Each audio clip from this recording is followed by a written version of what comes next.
It has these fun squares to the fabric with those picot stitches in between for a different texture. On this video, I'm going to teach you how to do the arch gallery stitch. I'm going to be using a 4mm hook and some cotton yarn size 4. So for this stitch, you want to start with a foundation chain that's a multiple of 3 plus 2. So in my case, I have 14. For row 1, we're going to do 1 single crochet into the second chain from the hook. So we're skipping 1 and into the second doing 1 single crochet. Now you're going to do 1 single crochet into the next chain as well. And now we're going to do a picot, and for that we're going to chain 4.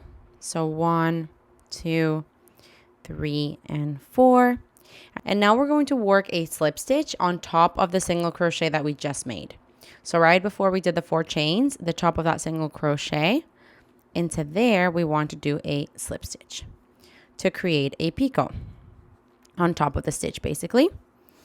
Now we're going to continue the row repeat. You're going to do 1 single crochet into each of the next 3 chains. So this is my first one, second, and third. And that ends the row repeat. So you can go back to the beginning of it. The beginning of the row repeat is that chain 4. 1, 2, 3, and 4. And then doing the picot on top of that single crochet that you just created. So for that, you slip stitch onto the top of the single crochet, and you've created a picot. Now we want to continue the row repeat by doing 1 single crochet into each of the next 3 chains. That's 1, 2, and 3. And now back to the beginning of the row repeat with a picot and then another single crochet into each of the next 3 chains. So continue this and I'll see you at the end of the row.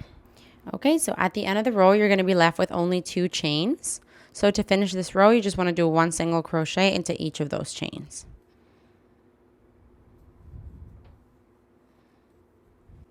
And that there is the end of row 1. For row 2, you want to chain 5.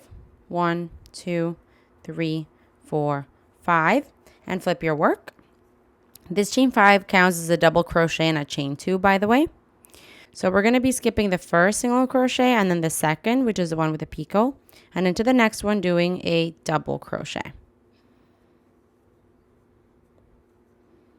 Now we're going to chain 2, skip 2 single crochets, and then into the next one doing a double crochet. So we're skipping 1 and then the one with the picot, and into the next doing a double crochet.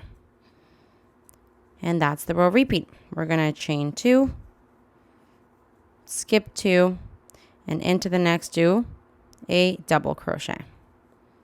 So repeat this until you get to the end of the row, and I'll see you when you're there.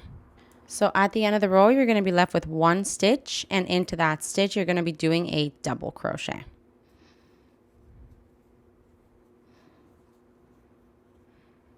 And this here is the end of row 2.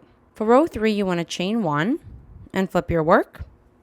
We're going to do 1 single crochet into the first double crochet, so into the first stitch.